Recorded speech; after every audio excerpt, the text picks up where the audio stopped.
Аквариум көптеген отбасыларда бұл балаларға да ересектерге де ұнайды. Бұл бөлмедегі осындай әлем, табиғат бұрышы, тірі визуалды жаратылысты тану. Балалар бұл бұрышта болып жатқан өзгерістер мен құбылыстарды қызығушылықпен бақылайды.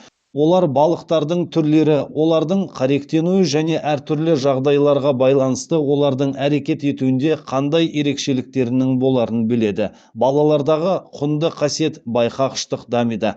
Мұның бәрі мектептегі сабақтарға және сыныптан тыс жүргізілетін жұмыстарға байланысты алдағы уақытта өте қажет болады. Аквариумды ұнататындардың арасынан белсенді және бәрін білуге қызығушылық танытатын жас натуралистер жиі кездеседі. Балалар оларды бақылап қана қоймайды. Олар аквариумдағы жәндіктер мен өсімдіктерге қамқорлық жасайды. Суды ауыстырады, шіріген өсімдіктерді алып тастайды, әйнекке жабысқан балбаттарды қырып тазартады, балықтарды бөліп ауыстырады, су астындағы патшалықтың тазалығы мен тәртібін бақылайды. Балалардың жалпы еңкейе білу дағдысы және тірі жәндіктерді күта білу дағдысы қалыптасады.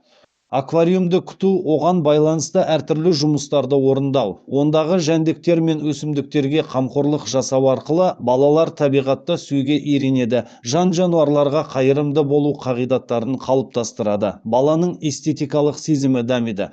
Аквариум өте әдемі және балықтар оны сан алуан түрлермен және түстермен таңқажайып етіп толып тұрады. Ол әсіресе қыста әрі бұлтты күнде, өйткені электр жарығының сәулелері құбыла әдемі көрінеді. Алайда жаңадан ғана айналысып жүрген әуесқойларға тек шатты қуаныш қана кездесе бермейді. Олар жиі қамығып ренжиді. Аквариумдағы су лайланады, балықтар өле бастайды. Бұл аквариум иесінің тәжірибесіздігінен болады. Кейде таза құм түбінде жеткілікті мөлшерде салынбайды. Ол алдымен қыздырылып, содан кейін жуылу керек. Балықтар судың бетіне жүзіп шыққанда аузын ашып жұтады. Балалар оларды тамақ сұрағандар деп ойлап, көп мөлшерде жем лақтырады. Азық қалдықтары аквариумның түбіне сіңіп, шіріп, суды бұзады. Балықтар өсімдіктерсіз өмір сүре алмайды. Сондықтан олар туралы да қамқорлық жасау қажет. Валлеснерия, элодия тағы басқа көптеген осындай өсімдіктер суды оттегімен байытады.